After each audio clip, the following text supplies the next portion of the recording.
Welcome back, everyone. Today we're really getting into the nuts and bolts of building English sentences. Yeah, we've got some great source material here focusing on two, well, absolutely crucial elements. We're talking about the simple present tense, the one with do and does and that super important verb be. Am, is, are wise, were, been, all those forms, they're foundational. Absolutely. So the plan for this deep dive is to unpack all this, look at how the sources explain it, and really clarify when and how you use these. Right. The goal is for you to feel, much more confident putting those basic sentences together. Because understanding these really unlocks a huge amount of English communication, doesn't it? It truly does. Describing routines, facts, who you are, where things are, it all starts here. Okay, let's unpack this then. Simple present tense first. Let's do it. The sources consistently point out this is for regular actions, habits, routines. Things you do often. Exactly.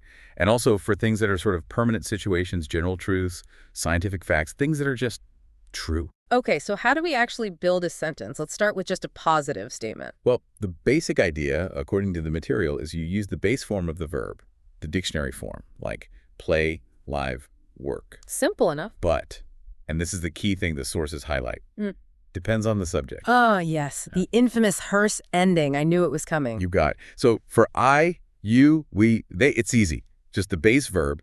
The examples are clear. I live in Amsterdam. We work at Microsoft. Okay. Subject, base verb, done. But for he, she, or it. That's where the us comes in. Exactly. You have to add that S ending in a positive statement. He lives in Birmingham. She works at Sabanchi. It comes with the equipment. That S is crucial for these subjects. And the sources mention some spelling rules too, right? It's not always just slapping an S on the end. Good point. Yeah, if the verb ends in certain sounds, like S, Jess, Hess, S, or O, you add S. Think kisses, watches, does. Okay. Makes sense. And if it ends in a consonant plus U, like study or try, the U changes to I's. So studies, tries. Right. And there was a special case mentioned too, have. Yes. Very important irregular one. For he, she, it, have becomes has, not haves. So I have, but she has. Got it. The material flags that clearly. It does. It's a common slip-up otherwise. All right, so that's making positive statements. What about negatives? Saying someone doesn't do something. Okay. Next is, this is where the sources introduce what we call auxiliary verbs, or helper verbs. You can't just add not. You need do or does. Precisely. And the choice depends on the subject again. Let me guess. I, you, we, they use do. You got it. They use do not, which usually becomes don't. And he, she, it use does not or doesn't. Exactly. So the structure is subject plus don't or doesn't plus the base form of the main verb. Base form. So here's the really critical bit the sources hammer home. If you use doesn't, the main verb loses its S. Absolutely vital, yes. The does part of doesn't already carries that third person singular information. So the main verb goes back to basics. Right. So like the examples, I don't play and he doesn't play, both use play. Correct. Or she doesn't have a house, not doesn't has. The doesn't handles the S. That clicks. The helper verb carries the grammatical weight there. Okay, what about asking questions? Similar logic. You need do or does again, but this time they jump to the very beginning of the sentence. So the structure is dodos plus subject plus base verb. Plus the rest of the sentence, yeah. And again, crucial point. Even for he, she, it, the main verb stays in its base form in the question. Because does is doing the job at the start? Exactly. Do I play? Does he play? Does she have a small house? The base form play, the base form have. The sources are really consistent on that. Okay, so understanding do and does seems absolutely central to mastering the simple present, especially that he, she, it difference. It really is.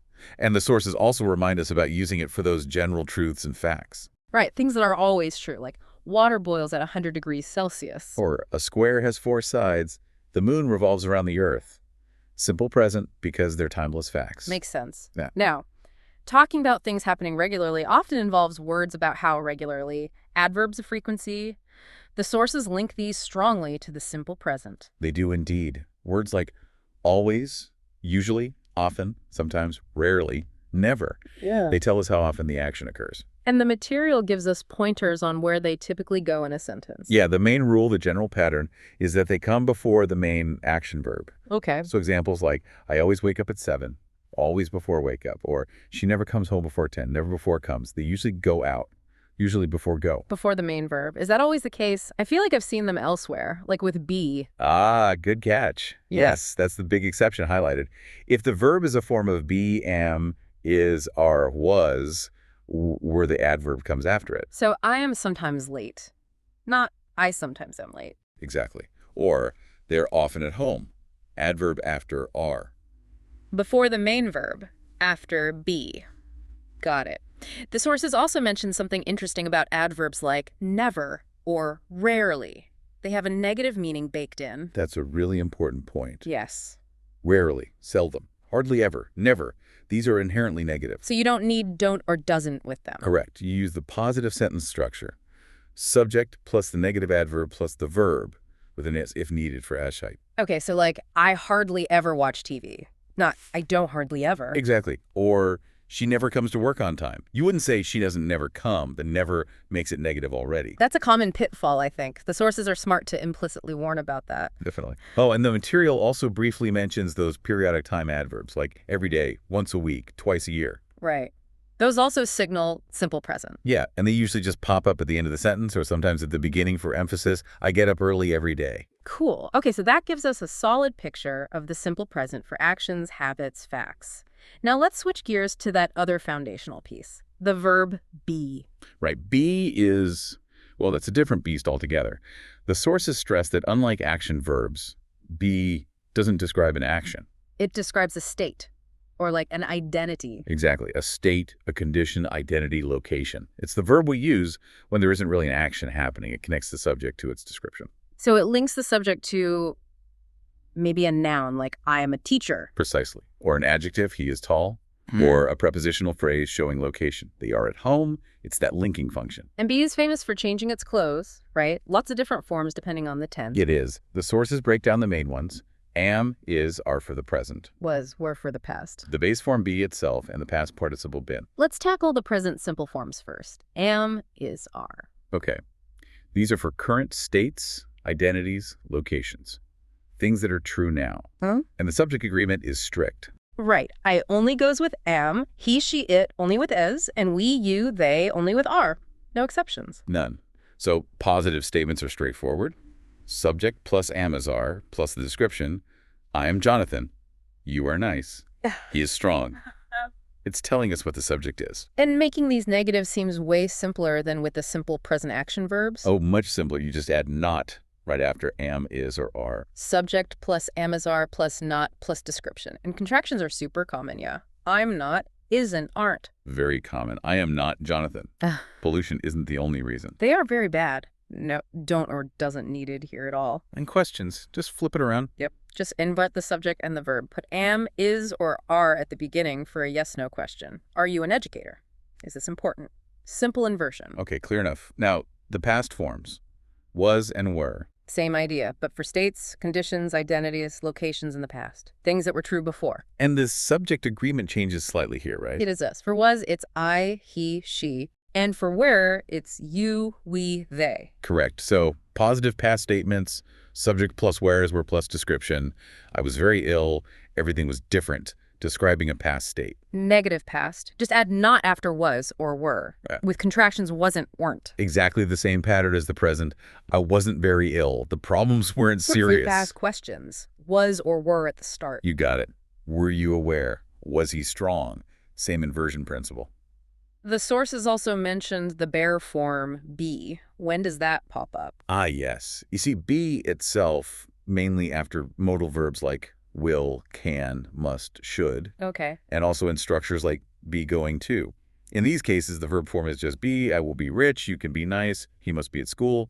She is going to be at work. So after those specific helping verbs, it stays as be. Right. And finally, the sources just touch on the V3 form, the past participle, been. They mention it's used in perfect tenses. Exactly. Like present perfect or past perfect. We don't need to dive deep into those tenses now, but just recognize been as that V3 form.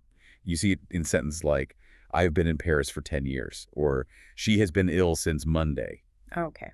So, wrapping up been, the core idea from the sources is its descriptive role connecting a subject to who or what it is or was its state or location, not an action. Precisely. It's the essential link when you're describing rather than showing action. All right, let's try and connect these dots then. We've looked really closely at the simple present tense for actions and facts, nailing down do and does, that tricky S. And how negatives and questions work, plus those adverbs of frequency. And then we explored the verb be in its different guises. M is are for now, was were for the past, the bare be, been focusing on its job describing states and identities. And these two, simple present for actions and be for states, are really, as the sources emphasize, your absolute core tools for building those fundamental English sentences. Getting these right is just essential for expressing basic information about daily life, facts, descriptions, everything. Absolutely. It gives you the framework. We really hope this deep dive into the source material has helped clear things up